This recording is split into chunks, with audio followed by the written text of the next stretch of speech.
बिस्मिल्लाहिर्रहमानिर्रहीम। अस्सलाम वालेकुम प्यारे बच्चों, आज हम रीड करेंगे डाल। दाल के बाद क्या आता है? डाल।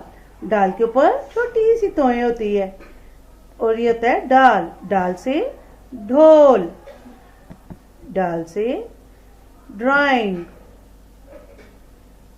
डाल से डाकिया, डाल से डबल रोटी। प्यारे बच्चों, ढोल वो होता है जो बजाया जाता है, शादी ब्याह में किसी खुशी के मौके पे बजाया जाता है, उसको कहते हैं ढोल।